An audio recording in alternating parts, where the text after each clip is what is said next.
dilarang makan babi. Di orang Hongkong pelihara anjing, ya memang mereka itu tidak menganggap anjing najis. Masalahnya ada orang yang menganggap anjing najis, liurnya anjing najis, tapi mulutnya lebih najis dari anjing.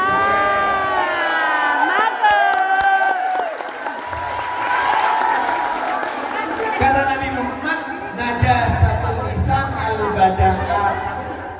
Kalau anjing itu liurnya najis, karena memang itu rahmat dari Allah. Allah menjadikan anjing itu salah satu ujiannya adalah dibikin najis itu liurnya.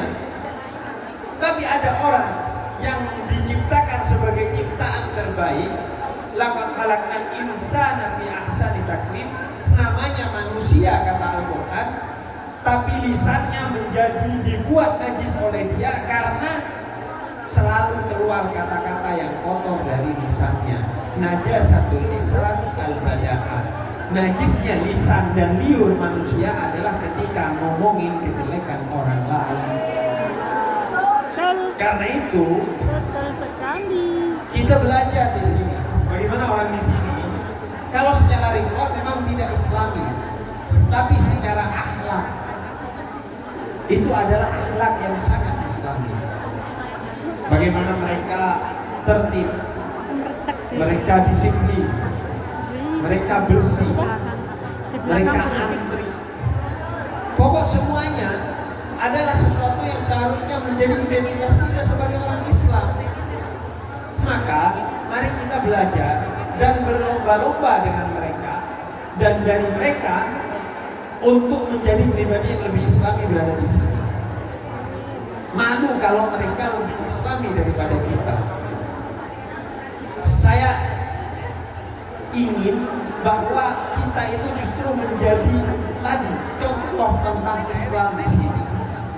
Agar minimal mungkin mereka tidak login ya. Tapi minimal stigma, pandangan yang buruk tentang Islam yang mungkin ada di pandangan mereka itu tidak terkonfirmasi oleh perkataan dan kelakuan kita. Itu hilang dari pikiran mereka. Nah, kalian semua di sini itu adalah tenaga kerja. Orang yang datang ke sini untuk bekerja. Maka kadang kita itu ya punya masalah sebagai orang Islam tentang kerja itu sendiri. Masalah yang pertama dan utama yang sering kali ada di pikiran kita sebagai orang Islam adalah seolah-olah orang Islam itu gak boleh dan gak pantas kaya. Seolah-olah kalau Islam harus miskin. Padahal tidak. Orang Islam itu bukan harus miskin. Orang Islam itu harus sederhana. Dan syarat sederhana itu harus memiliki sesuatu untuk kita sederhanai. Namanya zuhud. Zuhud itu adalah pola hidup yang sederhana. Artinya kita punya untuk melakukan sesuatu tapi kita tidak melakukan sesuatu itu karena demi kebaikan. Itu namanya zuhud. Punya uang untuk beli mobil yang mewah, tapi gak beli mobil yang mewah, beli mobil yang biasa, khawatir tetangga cemburu, khawatir bikin sakit hati orang, maka itu namanya zuhud. Sederhana. Maka harus punya duit, kemudian hidupnya sederhana. Tapi kalau gak punya duit dan hidupnya kelihatan sederhana, itu bukan zuhud, itu namanya takdir. Jadi orang Islam itu bukan tidak boleh kaya, bahkan orang Islam itu sepatutnya kaya. Karena Nabi Sulaiman itu kaya, karena Nabi Daud itu kaya, karena Sayyidah Khadijah itu kaya, karena sahabat Abdurrahman ibn Auf itu kaya. Kita bukan gak boleh kaya, kita gak boleh sombong dengan kekayaan kita. Tapi sebisa mungkin orang Islam itu harus kaya. Karena kenapa? Karena kata Nabi, kadal fakru an yakuna kufron. Karena kefakiran itu dekat dengan kekafiran. Orang kalau udah fakir, maka kefakiran itu bisa masuk ke hatinya, sehingga kemudian melakukan apa aja demi kaya. Walaupun sesuatu yang haram dia ambil demi kekayaan. Makanya kefakiran itu dekat juga dengan kekafiran. Ada ujiannya bagi orang miskin. Orang kaya pun ada ujiannya agar selalu bersyukur. Orang miskin ujiannya adalah agar selalu bersabar. Maka kita diajarkan dalam Islam, kalau bisa jadilah orang kaya. Kenapa? Karena kalau orang itu kaya, maka dia bisa melakukan ibadah termulia yang bisa dilakukan oleh orang Islam. Apa ibadah itu? Bersedekah. Kata Al-Quran surah Al-Munafikun ayat ke-10, seandainya orang yang sudah mati itu dihidupkan lagi, kemudian diberi waktu beberapa detik untuk dia melakukan ibadah kepada Allah, maka yang dilakukan bukan sholat, bukan puasa, bukan berangkat haji atau umroh, tapi yang dilakukan adalah bersedekah. Yang bisa bersedekah utamanya adalah orang kaya. Orang miskin bisa, tapi sedekahnya senyum. Ya sedekah, kata Nabi Muhammad, senyum itu sedekah. Cuman kayaknya kurang sreg gitu. Yang menerima sedekah itu kurang bahagia.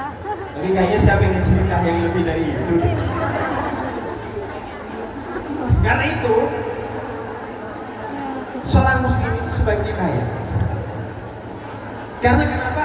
Karena dalam satu riwayat hadis kursi, Allah itu pernah memanggil Nabi Musa. Kemudian Allah bertanya, wahai Musa, mana ibadahmu? Kemudian kata Nabi Musa, ya Allah, semua ibadahmu itu untukmu, sholatku untukmu, jujurku untukmu, semua untukmu. Kemudian kata Allah, enggak, in ahsantum ya anfusikum. Semua kebaikan yang kamu lakukan itu untuk dirimu sendiri, akan kembali kepada dirimu sendiri. Maka kemudian Nabi Musa tanya, ya Allah, kalau begitu apa amalan terindah, terbesar yang langsung kepadamu? Kemudian kata Allah, idkhalus surur fi qalbil ikhwan bis shadaqah. Membahagiakan hati orang lain dengan sedekah. Karena itu seorang muslim itu harus kaya. Agar apa? Agar dia bisa melakukan ibadah termulia, yaitu bersedekah, berbagi kepada orang lain. Apa yang bisa kita bagikan seminimal-minimalnya, tidak mengganggu orang lain, tidak ngomongin orang lain, tidak ngejelek-jelekin orang lain, dan tidak merendahkan orang lain. Syukur-syukur ada sesuatu yang kita bisa bantu. Terlebih di tanah rantau, di mana nasib kita sama di sini. Karena itu kalau ada yang butuh bantuan, sesegera mungkin kita membantu tanpa perhitungan. Karena in ahsantum li anfusikum. Islam nggak mengenal hukum karma, tapi Islam mengenal hukum karma. Karena kamu baik, maka kamu akan mendapatkan kebaikan dari Allah. Dan kenapa orang Islam itu sebaiknya dan seharusnya menjadi orang kaya? Karena puncak dari semua ibadah dalam rukun Islam itu UUD, ujung-ujungnya duit. Bahkan sebagian atau bahkan semua rukun Islam itu dasarnya juga adalah duit. Haji pakai duit enggak? Zakat, puasa, sholat, semua harus pakai duit. Sholat minimal alat untuk kita bersih-bersih, atau pakaian yang kita gunakan untuk sholat, atau tempat yang kita gunakan untuk sholat, semuanya itu butuh duit. Puasa, sahur dan bukanya mau makan angin. Zakat jelas berbagi duit. Haji itu bukan hanya butuh duit, tapi butuh duit banyak. Banyak sekali. Karena kalau duitnya dikit sampai Taiwan doang. mentok sampai Thailand gitu. Jadi duitnya harus banyak.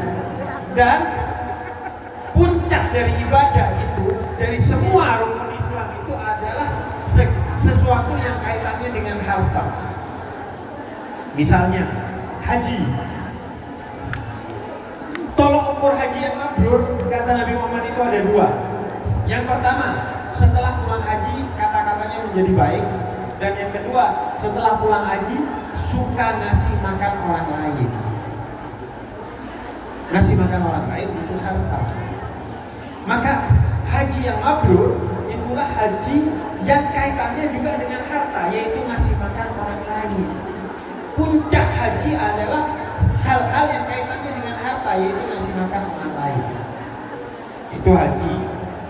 Yang kedua, zakat. Mantap. Udah jelas bahwa puncak dari diterimanya zakat adalah semakin besar zakat yang kita keluarkan kepada orang lain, sehingga semakin banyak manfaat dari orang-orang yang mendapatkannya.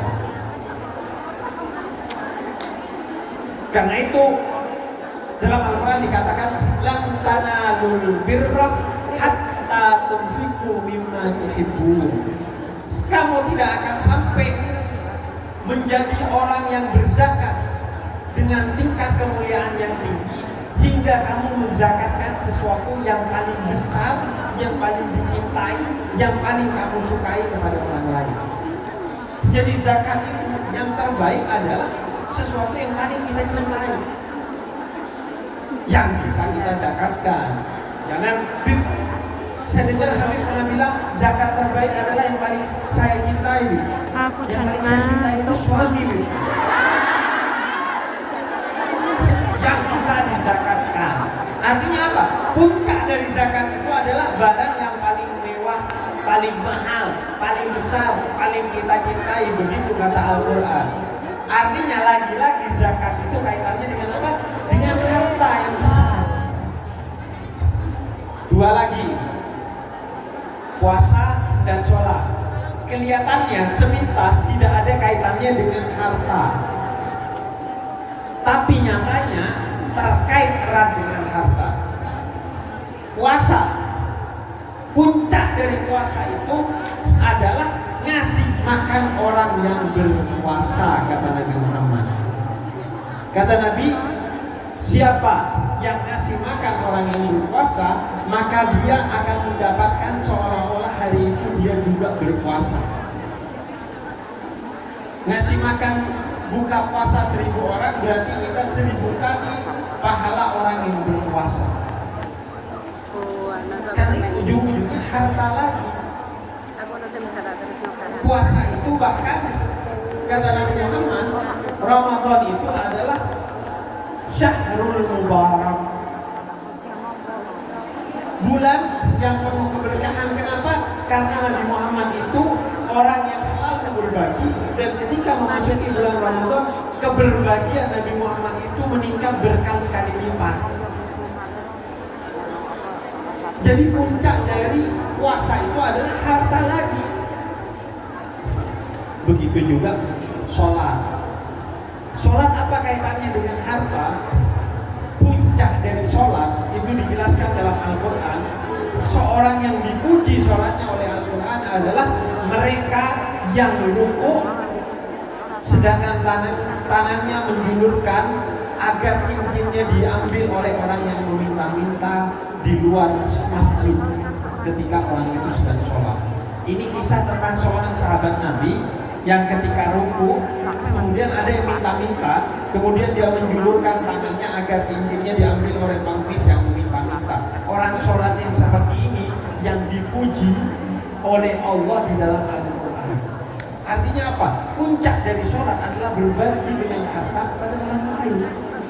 Karena itu kita sebagai seorang muslim itu dididik untuk sebisa mungkin menjadi seorang yang kaya. Bukan kalau orang miskin. Bukan kalau orang Islam itu harus miskin gitu. Bukan. Orang Islam itu sebisa mungkin itu wajib kaya. Karena semua ajaran Islam itu berangkatnya dari duit dan ujung-ujungnya adalah duit.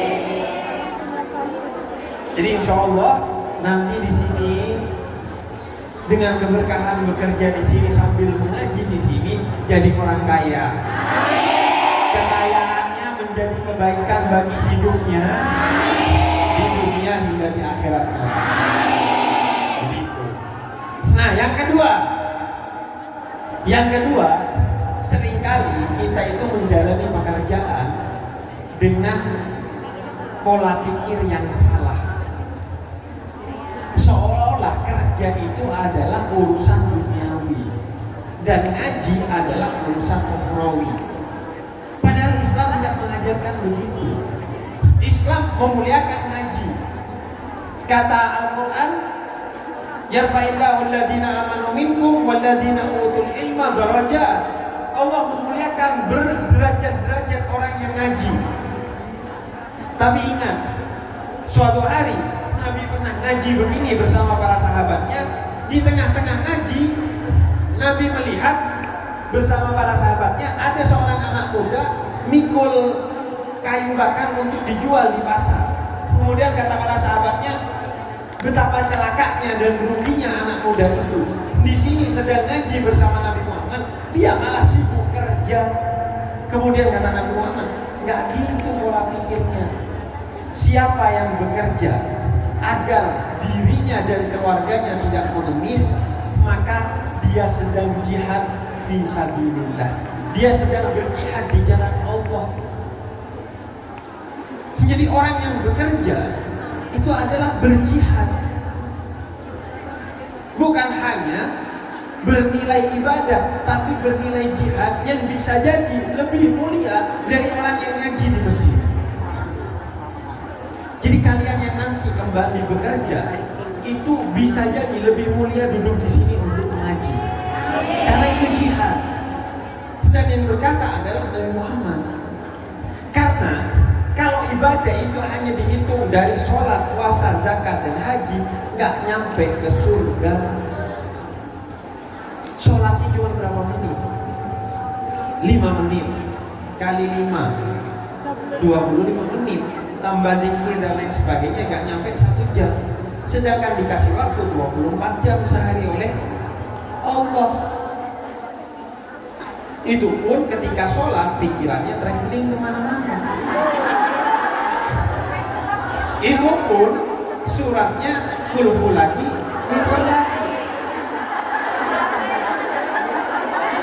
Itu pun sholat isanya mepet subuh, sholat subuhnya mepet duha. Jadi gak pantas masuk surga. Kalau kerjanya dijalani sebagai duniawi, bukan sebagai jihad fisabilillah. Gimana sholat mau mengantarkan ke surga? Subuh kesiangan, duhur kerepotan, asar di perjalanan, maghrib kecapean, isya karena sering jadi tahu. Maka kita diajarkan bahwa dunia ini terlalu sedikit modalnya dan terlalu panjang perjalanannya. Perjalanan kita menuju Allah itu terlalu jauh, sedangkan modal kita terlalu sedikit. Sehari 24 jam, hidup cuma berapa puluh tahun, mentok 100 tahun lebih sedikit, nggak nyampe insya Allah. Jadi kalau hanya modalnya sholat, puasa, zakat, haji, kemungkinan besar kecil masuk surga. Maka apa caranya? Caranya adalah jadikan kerja sebagaimana yang diajarkan oleh Nabi Muhammad, sebagai jihad fisabilillah, sebagai jihad di jalan Allah. Karena bekerja ini adalah jihad di jalan Allah. Bahkan kata Nabi Muhammad dalam salah satu sabdanya yang lain, dalam riwayat yang lain, Nabi katakan, seandainya beberapa saat lagi kiamat dan di tangan kamu ada bibit tanaman, maka tanamlah. Maksudnya apa? Orang dulu di zaman Nabi kerjanya itu berkebun dan bertani selain berdagang.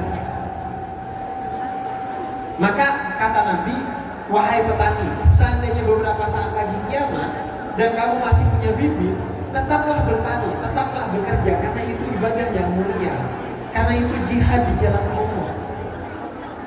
Orang kan kalau ingat kiamat pasti mikir melakukan sesuatu yang paling mulia agar di akhirat dia bisa selamat kan. Dan kata Nabi yang paling mulia, dan kata Nabi, Loh. kata Nabi, Loh. kata Nabi, Loh. ya, ya daripada cek gak dapat pahala gitu kan. Kata Nabi, kata Nabi, ibadah yang termulia, kalaupun sesaat lagi kiamat, itu adalah melanjutkan pekerjaan kita sampai selesai, karena itu amanat kepada kita. Kalau punya tanaman, tetap tanam, karena petani. Artinya, kalau kalian lagi nyuci baju, punya majikan, tiba-tiba ada kabar, 5 menit lagi kiamat, kelarin.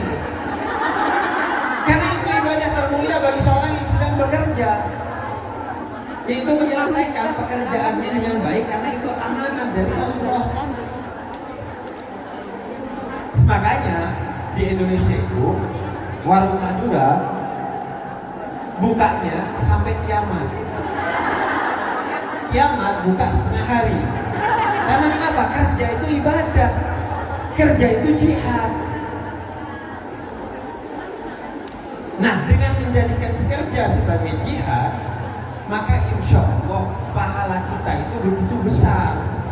Karena sehari kita bekerja 8 jam atau bahkan lebih itu, maka itu jadi ibadah semua. Bahkan ibadah termulia yaitu jihad fisabilillah, jihad di jalan Allah.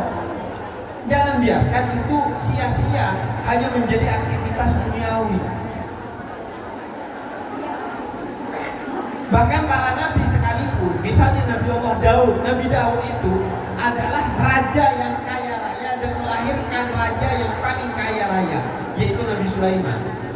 Tapi Nabi Daud itu untuk sesuatu yang dimakan oleh beliau bekerja, yaitu menjadi pandai besi, tukang bikin pedang, tukang bikin tombak, tukang bikin baju besi buat perang dan lain sebagainya. Padahal beliau kaya raya, raja.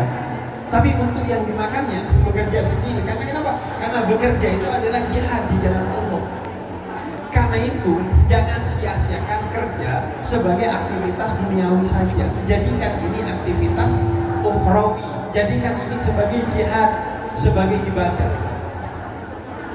Maka orang kalau kerjanya dijalani sebagai ibadah dan apalagi sebagai jihad, yang pertama, dia akan bekerja secara profesional. Karena dia tahu bahwa walaupun tidak dilihat majikan dan walaupun tidak ada CCTV, ada Allah yang selalu melihat dia. Karena dia bekerja sebagai ibadah kepada Allah, bukan hanya untuk kepada majikannya. Agar apa? Agar kita berharapnya kepada Allah. Karena berharap kepada majikan itu adalah seni paling sederhana untuk mengecewakan diri sendiri. Jangan berharap kepada manusia, berharap kepada majikan. Oh, kalau kita baik, dia senang. Tapi kalau ada salah sedikit, kita dipecat. Padahal salahnya 1, baiknya 1000. Jadi berharap kepada Allah agar kita tidak kecewa. Karena Allah akan membalas semua kebaikan yang kita lakukan sekecil apapun dengan berkali-kali lipat. Maka orang yang bekerja sebagai ibadah dan jihad, dia akan profesional karena dia kerja kepada Allah. Dan gak usah khawatir kalau kerjanya sebagai jihad dan ibadah, gak usah khawatir karena bosnya Allah. Maka Allah akan mengganti semuanya. Maka Allah yang akan menjadi pemberi gaji atas semua kerja yang kita lakukan. Dan kalau udah Allah yang menjadi bosnya, bukan hanya akan adil dan tidak zalim, tapi Allah itu Rahman Rahim, pengasih dan penyayang, sehingga akan diberikan segalanya berlipat-lipat dari apa yang kita lakukan. Maka niatkan kerja sebagai ibadah dan jihad agar kerja kita profesional, sehingga di mata majikan kita pun kita akan keren karena kerja kita profesional. Itu yang pertama. Kemudian yang kedua, orang kalau menjalani kerja sebagai jihad, maka jihad itu adalah ibadah termulia yang kalau mati dalam keadaan jihad, dia matinya mati syahid, mati dalam keadaan yang termulia dalam Islam. Karena kita kan nggak tahu umur kita ya. Bisa jadi kita wafatnya dalam keadaan bekerja, kan apalagi kalau TKI yang setiap hari berada di perantauan untuk bekerja. Gak menutup kemungkinan kita wafat itu kan dalam keadaan bekerja. Kadang orang berpikir kalau pengen mati syahid, matinya di masjid. Kalau pengen mati syahid, pergi ke Israel. Kalau pengen mati syahid harus berperang. Enggak. Yang bilang mati syahid itu salah satunya adalah berperang adalah seorang yang mati syahidnya tidak berperang, yaitu Nabi Muhammad. Mati tidur di kasur. Maka karena khawatir kita wafatnya juga dalam keadaan bekerja, maka jadikanlah pekerjaan kita itu sebagai jihad, agar kalau wafat dalam keadaan bekerja, wafatnya itu wafat yang husnul khotimah, bahkan matinya mati syahid. Kan kita nggak tahu ya, lagi cuci piring tiba-tiba mati, mati syahid karena menjalani kerja sebagai jihad, sebagaimana yang diajarkan oleh Nabi Muhammad. Kemudian yang ketiga, nah ini yang paling penting, paling juga, orang kalau kerjanya sebagai ibadah dan jihad, dapatnya bukan uang tapi dapatnya rezeki. Beda antara uang dan rezeki. Rezeki itu sedikitnya aja mencukupi, terlebih ketika banyak. Orang kalau punya rezeki, walaupun sedikit cukup, berkah. Dikasih ke orang, orangnya jadi baik. Dikirim ke rumah, anaknya jadi pintar, suaminya jadi amanah. Walaupun sedikit cukup aja. Pas lagi butuh, tiba-tiba anak sakit, ada aja. Karena Allah yang jamin, wa may yattaqillah yaj'al lahu makhraja wa yarzuqhu min haitsu la yahtasib. Siapa yang bekerja sebagai ketakwaan kepada Allah, maka Allah akan mencukupi semua kebutuhannya. Kalau ada masalah, Allah akan kasih solusi bahkan dari tempat yang kamu tidak duga-duga. Rezeki itu sedikitnya cukup, terlebih ketika banyak. Adapun duit, banyaknya belum tentu cukup dan membahagiakan. Berapa banyak orang yang duitnya banyak tapi gak bahagia? Justru sejak punya duit, dirinya jadi sombong, temannya jadi pergi, hidupnya jadi repot, matinya jadi su'ul khotimah. Sejak punya duit jadi sombong, sejak punya duit jadi maksiat, sejak punya duit jadi rusak. Bahkan punya duit gak bisa menikmati duitnya. Punya duit, mau makan daging, kolesterol. Mau minum yang manis-manis, diabetes. Mau makan kacang, asam urat. Gak ada artinya akhirnya duitnya. Kenapa? Karena tidak ada keberkahan, tidak ada rezeki dalam duit itu. Duit itu banyaknya saja tidak membahagiakan, kadang menyengsarakan. Apalagi sedikit, sudah pasti menyengsarakan. Tapi kalau rezeki sedikitnya itu penuh dengan keberkahan sehingga mencukupi dan membahagiakan. Caranya mendapatkan rezeki adalah dengan kita bekerja sebagai ibadah dan jihad, sehingga yang kita dapatkan adalah rezeki. Sehingga yang kita dapatkan adalah rezeki yang akan mensejahterakan, membahagiakan kita, dan menjadikan keluarga yang kita tinggalkan tetap dijaga oleh Allah karena keberkahan duit yang kita kirim dan kerja yang kita lakukan sebagai ibadah di sini. Kemudian selanjutnya, agar kerja itu tetap menjadi ibadah dan jihad bagi kita, maka yang pertama adalah luruskan niat, karena segala sesuatu itu tergantung niatnya. Innamal a'malu binniyat. Bahkan kata Nabi Muhammad, niatul mu'min khairun min amalih. Niatnya seorang mukmin itu lebih mulia, lebih besar dari amalnya. Jadi tata niat dan pegang niat dengan baik. Niat kesini untuk berjihad, niat kesini untuk bekerja sebagai ibadah, niat kesini untuk membahagiakan keluarga, niat kesini pokoknya untuk membuat segala sesuatu menjadi baik. Orang kalau udah niatnya baik, maka niat itu yang akan menghalangi dia dari segala ketidakbaikan. Contohnya, kalau kita punya niat mau pergi ke pintu itu. Misalnya, kita lagi di pintu itu ada toilet. Kita berniat pergi ke pintu itu. Maka ini walaupun banyak orang, bisa aja kita lewat. Walaupun malu, tetap kita terobos. Walaupun di kanan kiri ada ini dan itu, tetap kita abai. Karena kenapa? Niatnya udah mau ke sana. Kita kerja di sini kan banyak godaannya. Kanan godaan, kiri godaan. Maka tata niat di hati. Niatnya apa di sini? Kalau niatnya nggak baik, perbaiki.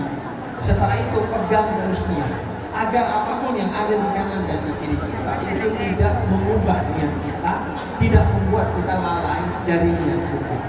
Maka penting untuk memiliki niat yang baik, niat yang tulus, niat yang jernih sesuai dengan yang diajarkan oleh Allah.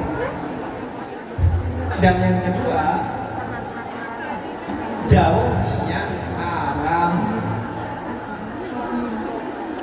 Karena kenapa? Karena sebagaimana tubuh butuh asupan makanan yang sehat, maka jiwa itu butuh asupan sesuatu yang halal. Jangan main-main dengan sesuatu yang haram, karena makanan yang gak sehat aja bikin sakit perut, bikin tubuh rusak, apalagi makanan yang gak halal, bikin jiwa kita menjadi rusak. Minimal kata Nabi Muhammad, selain dosa itu ada 3 hal yang menjadi efek negatif dari orang yang mengkonsumsi sesuatu yang haram.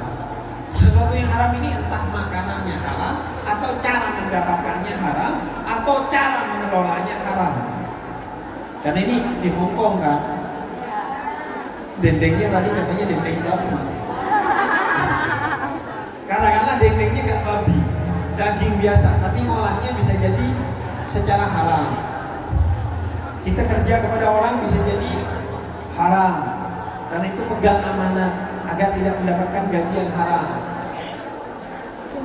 Maka yang haram itu kata Nabi, selain dosa ada 3 hal. Yang pertama, sesuatu yang haram itu akan menjadi penghalang bagi kita dalam doa. Orang makan minum sesuatu yang haram, doanya itu tidak diijabah oleh Allah. Makanya kalau kita udah berdoa minta jodoh, minta anak, minta gaji banyak dan lain sebagainya belum terijabah, coba koreksi diri kita. Mungkin masih ada sesuatu yang haram yang menempel pada kita.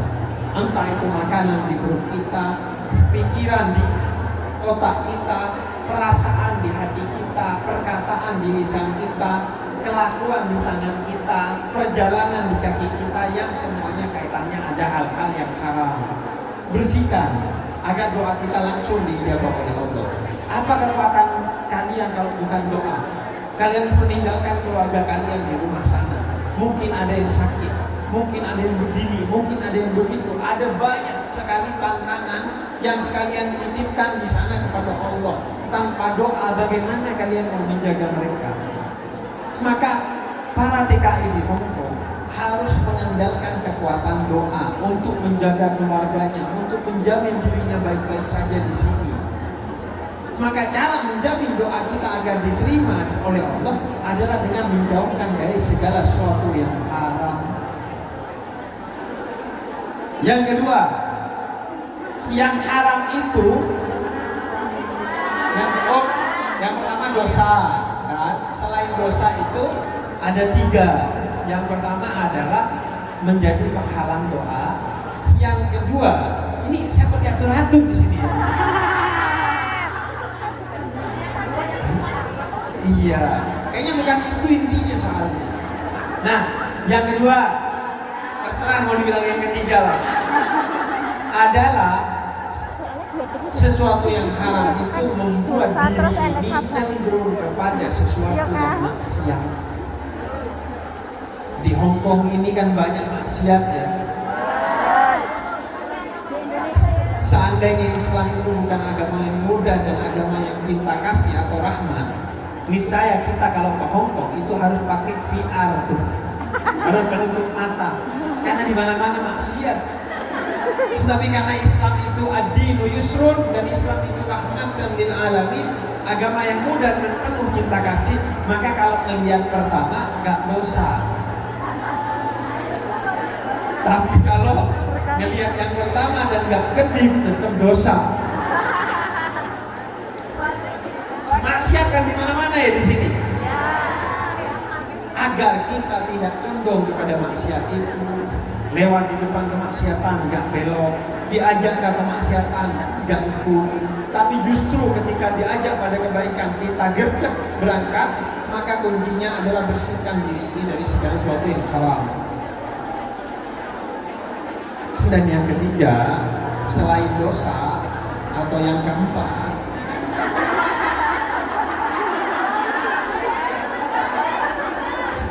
sesuatu yang haram itu bikin kita mudah lupa, pikun. Karena kenapa? Karena Al-Quran bilang, la yamassuhu illal mutahharun.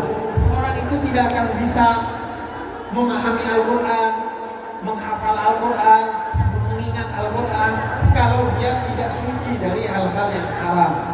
Maka orang yang ada hal-hal yang haram pada dirinya, maka dia mudah lupa dan menjadi bodoh. Akhirnya segala keputusannya merugikan dia dan merugikan orang lain, merugikan keluarga, merugikan orang-orang di sekitarnya. Karena kenapa? Karena bodoh. Apa penyebabnya? Karena yang dikonsumsi adalah hal yang haram. Hal yang haram itu merusak jiwa kita. Karena itu, mari kita didik diri kita di sini agar selalu memastikan, pertama, jauhkan diri kita dari hal-hal yang haram. Yang kedua, jalani pekerjaan kita sebagai ibadah dan jihad. Yang ketiga, cintai Hongkong sebagai tanah mungkin kita dengan menghormati aturannya, memegang budayanya dan segala sesuatunya yang tidak bertentangan dengan agama kita. Dan yang terakhir, syukuri sebagai TKI di sini karena ada banyak hikmah yang bisa kita dapatkan dari sini.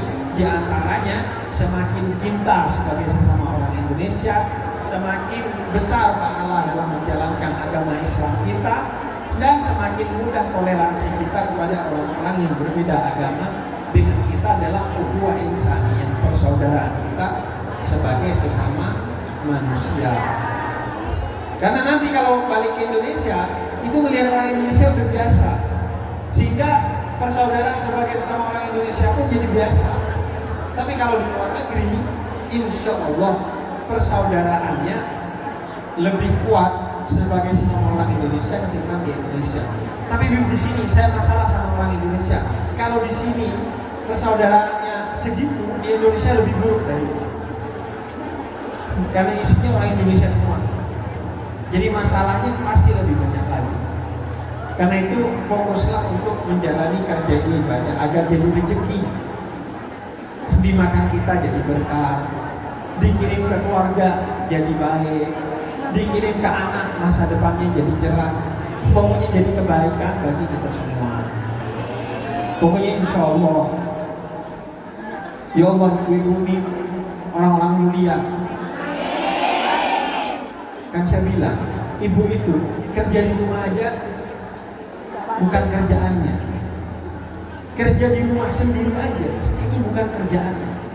Tapi ini pergi melewati samudra, terbang dari satu negara ke negara lain, tercerabut dari tanah kelahirannya, pergi ke rumah orang, bekerja di rumah orang dengan segala masalah dan tantangannya untuk orang di rumah kita yang seharusnya orang di rumah kita itu yang bekerja untuk kita. Betapa mulianya. Serius, bersyukurlah.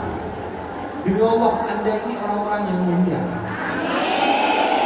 Pokoknya jangan lukai, jangan corek, jangan lukai kemuliaan Anda dengan hal-hal yang haram, dengan hal-hal yang maksiat. Pokoknya udah, Anda kerja di sini baik-baik, udah masuk surga. Kerja di sini baik-baik, masuk surga. Karena udah besar itu pahalanya. Apalagi ditambah ngaji, pasti insya Allah bahagia di dunia, selamat nanti di akhirat. Dijaga yang di rumah dengan doa. Doanya biar diterima oleh Allah, jangan maksiat dan jangan mengkonsumsi yang haram. Pastikan semuanya halal. Berat, memang berat, masuk surga berat. Kalau pengen mudah masuk neraka. Memang berat masuk surga. Makanya yang dijanjikan oleh Allah begitu besar, yaitu surganya Allah Subhanahu wa Ta'ala. Nah, itu dari saya. Semoga bermanfaat. Kita akan lanjutkan, silakan.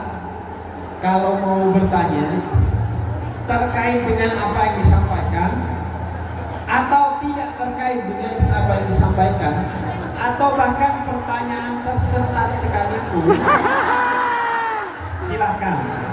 Mau cerita, mau nanya, apa mau pertanyaannya silahkan. Nanti coba kita kaji bareng-bareng. Semoga jadi ilmu bagi kita semua. Amin. Monggo. Oh iya. Nah, ini ada pesan dari Bunda. Tadi kan kita udah ngomongin ya, bahwa ibadah termulia itu adalah sedekah. Jadi ini untuk agar kita bisa ngumpul-ngumpul begini.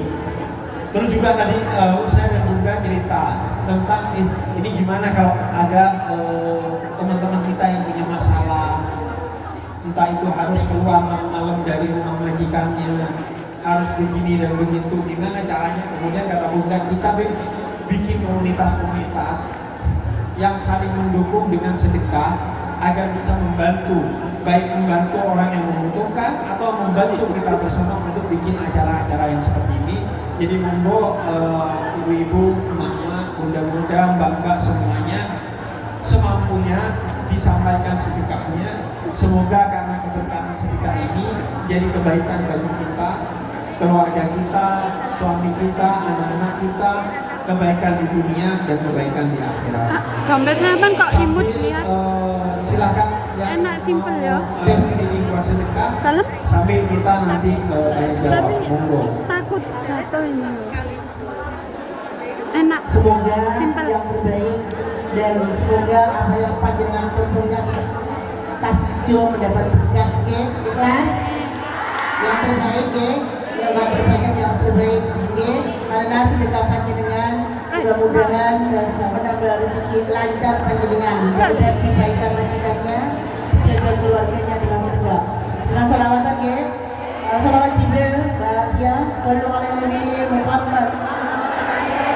Oh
semoga panjenengan mudah-mudahan apa yang panjenengan taruh di tas itu tadi Allah menggantikan berjuta-juta dan Allah akan memberi rezeki panjenengan. Oke? Itu ada pertanyaan. Ya sebelum nanti ada 1-2 orang tanya sama Habib, tapi pertanyaan curhatnya itu nanti ya. Oke? Jadi tanya, oke? Pada beliau kami persilakan untuk baca tidak semuanya, Habib. Anu gitu. Oke, katanya saya dimarahin sama bunda. Katanya pokoknya jam 12:30 kita doa.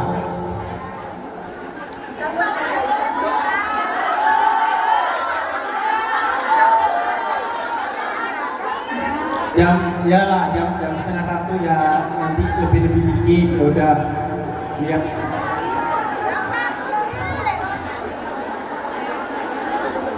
Ya, ini ada beberapa pertanyaan yang masuk. Wih, banyak banget. Pertama, anak rantau dari kota Brem. Apa? Oh, Madiun. Itu Brem nih. Assalamualaikum warahmatullahi wabarakatuh. Pakai bahasa Arab lagi. Bim, maaf saya mau tanya. Habib minta doanya biar rezeki yang saya dapatkan ini menjadi berkah dan barokah. Amin. Karena saya pribadi berapa banyak uang yang saya miliki, perasaan selalu kurang dan ada aja pengeluaran mendadak. Apa karena di sini saya tidak bisa melakukan ibadah termasuk sholat 5 waktu? Saya ucapkan beribu-ribu terima kasih kepada Habib Ja'far, semoga diberikan kesehatan dan umur panjang. Amin. Kayaknya banyak ya. Banyak. Oke. Mewakili. Gini. Ini penting sekali. Jadi ada satu kafilah. Itu didatangi oleh perompak. Jadi di Gurun Pasir di zaman Nabi itu ada satu kafilah didatangi oleh perompak. Orang yang mau merampok kafilah itu. Namanya juga perampok. Perampok ini kan bukan pencopet ya. Kalau pencopet itu ngambil diam-diam. Kalau pencuri itu ngambil diam-diam. Kalau perampok dan perompak ini ngambil terang-terangan. Bahkan seringkali perompak dan perampok ini ngambilnya pakai diskusi. Yang mau dicuri, oh tolong jangan ambil ini, tolong jangan ambil itu. Itu sesuatu yang biasa dalam perompakan dan perampokan. Datang perampok dan perompak ke kafilah ini di satu tenda di Gurun Pasir. Kemudian dia minta semua harta dari kafilah itu. Kemudian mulai yang perempuan menangis, yang laki-laki mulai berdiskusi. Kalau bisa jangan semuanya, pokoknya alhasil terjadi diskusi.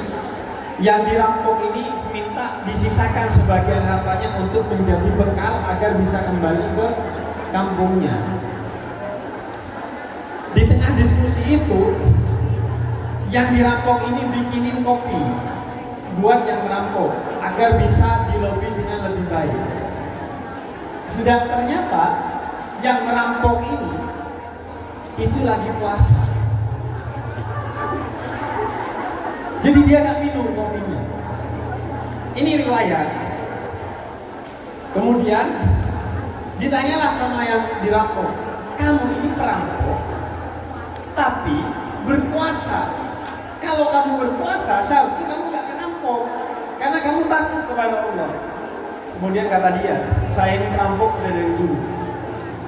Semua kejahatan saya lakukan, memperkosa, mencuri, berzina, dan semua membunuh sudah saya lakukan. Tapi saya tidak pernah putus dari puasa. Setiap hari saya berpuasa. Kenapa? Karena bagi saya puasa itu satu pintu yang saya siapkan untuk suatu saat saya kembali kepada Allah. Akhirnya terjadilah apa yang terjadi hingga waktu demi waktu. Dan suatu hari ketika orang yang dirampok ini pergi ke Mekah untuk haji, pas dia tawaf ketemu dengan perampok itu. Lah, kamu di sini? Iya. Saya sekarang sedang menjalankan haji karena saya sudah tobat jadi perantau. Jadi semaksiat-maksiatnya kalian semua, serusak-rusaknya pokoknya, sehancur-hancurnya, jaga sholatnya, sekurang-kurangnya.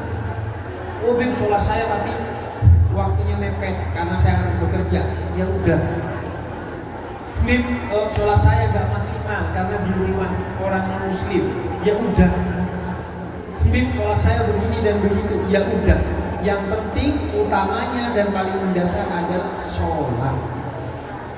Karena dengan sholat kita menjaga satu kabel di hati kita dengan Allah. Karena ingat, sholat itu mi'rajul mu'min.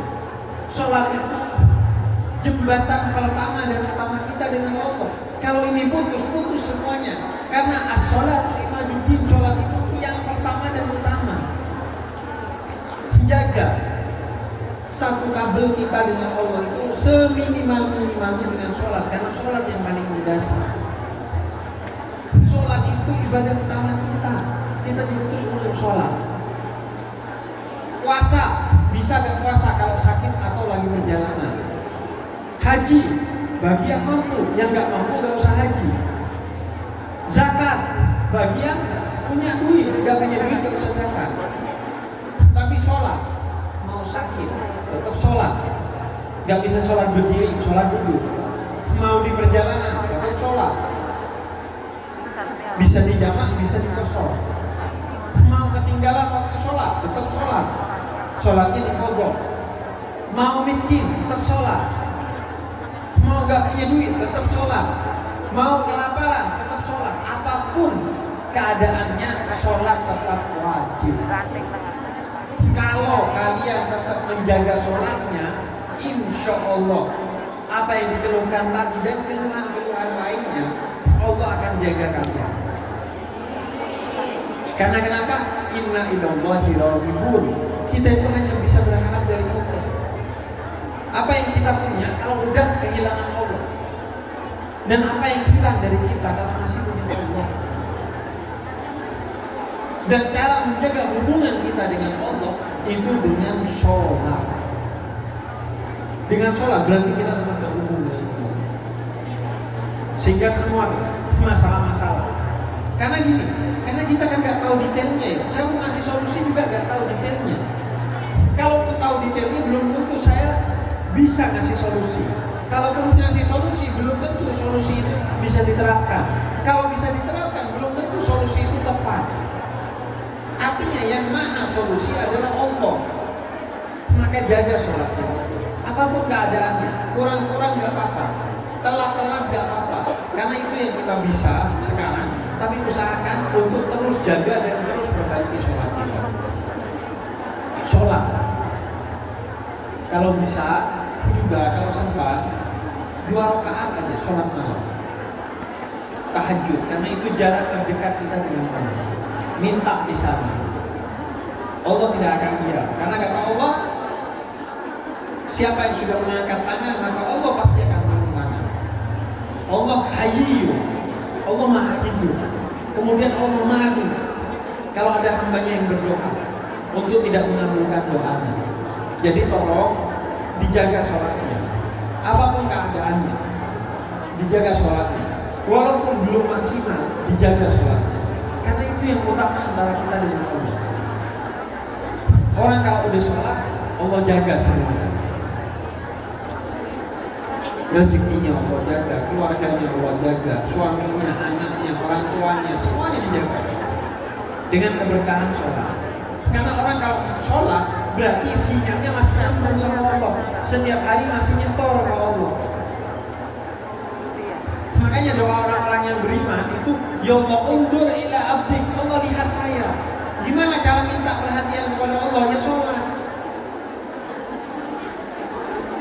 Terlebih sholatnya TKI di Hong Kong beda dengan sholatnya saya di Indonesia. Saya sholat tinggal sholat, saya berjamaah tinggal nyari orang di pinggir jalan. Hei sini, sholat. Sudah sholat siapa itu? Sholat lagi. Boleh orang kalau udah sholat sendiri, kemudian ada sholat jamaah, ikut sholat lagi baik. Kecuali sholat Kristen Syahid boleh. Iya kan? Jadi kalau saya di Indonesia sholat gak berat, tapi kalau di sini kan sholat berat. Mau nyari masjid repot, mau berjamaah repot, mau sholat di rumah pun mungkin repot, mungkin ada yang dihalang-halangi dan lain sebagainya. Maka kerjakan sebisanya. Bib, saya kalau sholat berdiri ketahuan majikan jadi repot. Mau cari majikan lagi lebih repot. Bib. Sambil nunggu majikan, sholat yang kita belum mampu. Oh sholatnya duduk biar gak kelihatan. Sholat duduk. Oh sholatnya di kamar. Sholat di kamar. Oh Bib, sholatnya harus duduknya di bawah. Duduk di bawah. Pokoknya yang penting sholatnya dijaga. Tapi bukan niat meremehkan ya. Bukan niat meremehkan dengan duduk, enggak. Tapi memang kalau berdiri itu terasa aneh dia di majikan saya. Karena dianggap mau ngapain nih orang. Pokok intinya jaga sholat. Allah ngasih solusi nanti semua masalahnya, termasuk masalah sholat itu sendiri. Sholatnya ibu-ibu semua ini jauh lebih besar kemuliaannya daripada sholatnya saya. Karena iya Nabi yang katakan semakin sulit sholatnya semakin besar pahalanya. Makanya kata Nabi, orang yang semakin banyak langkahnya ke masjid, orang semakin besar pahalanya. Maksudnya apa? Bukan berarti Bib katanya langkah semakin banyak semakin besar pahalanya. Ya udah saya ke masjidnya langkahnya kecil-kecil aja ya. Enggak. Maksudnya apa? Semakin besar usahanya, semakin besar pula pahalanya. Jenengan ini kan pasti susah ya. Kalian ini pasti susah sholatnya. Maka itu pahalanya begitu besar. Bayangkan dalam kondisi berat tetap ketemu dengan Allah. Betapa bahagianya Allah, betapa menghargainya Allah, dan betapa cintanya Allah kepada siapa saja yang tetap menjaga sholatnya di tengah kondisinya yang berat. Jadi tetap sholat.